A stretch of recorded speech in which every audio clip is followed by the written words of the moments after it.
Tuesday's footy news here on AFL.com.au. Hello everyone, I'm Matt Thompson. We begin with bad news out of Collingwood. Ben Johnson going under the knife today, a shoulder reconstruction for him, the latest on a long Magpies injury list, although we are expecting the likes of Thomas, Jolly and Blair to travel to take on Brisbane this weekend. It was Tyson Goldsack doing the talking today at the team's recovery session.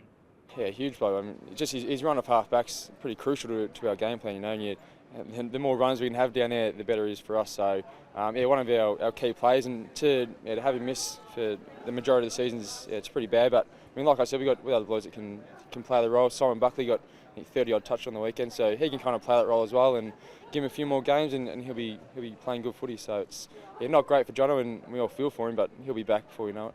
Now, the situation is a little bit bleak for Cats veteran David Wojcinski. He is facing the VFL tribunal tonight after his run-in with Demons youngster Jack Viney, who was playing for Casey on the weekend. The bad news for Wojcinski is that any ban has to be served at VFL level, and because the Cats have byes and there's also a State League game in the coming weeks, well, he could be missing until the end of June.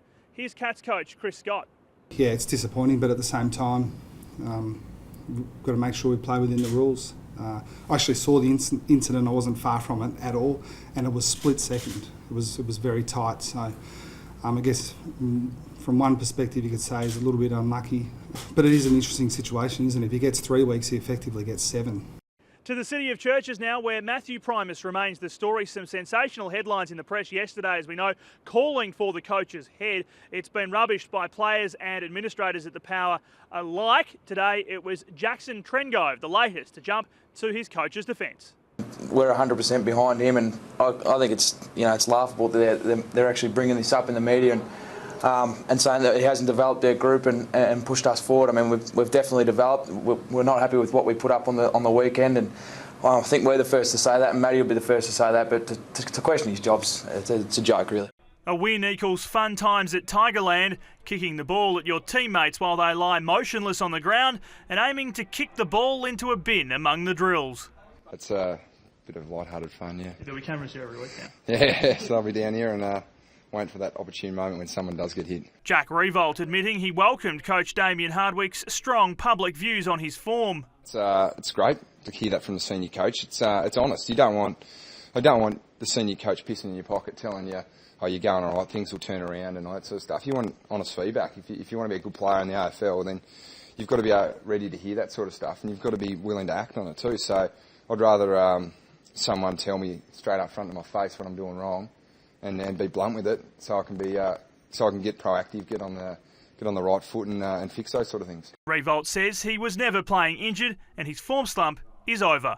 It's been widely speculated that I'm struggling with injuries at the moment, but fighting fit and just a bit of a form slump. So hopefully I'm over the hill now with all the injuries from last year, and over the hill with the form slump as well. After a shellacking at the hands of Essendon, Lions players admit they need to fire up. As I said before, they beat us in all aspects. The big one that let us down was the midfield, the clearances, stoppages, scores from stoppages. So that's a big one for us. And Collingwood this week, we've got a really good midfield group, so it'll be a great test for us midfielders. And I think we're ready to stand up and bounce back.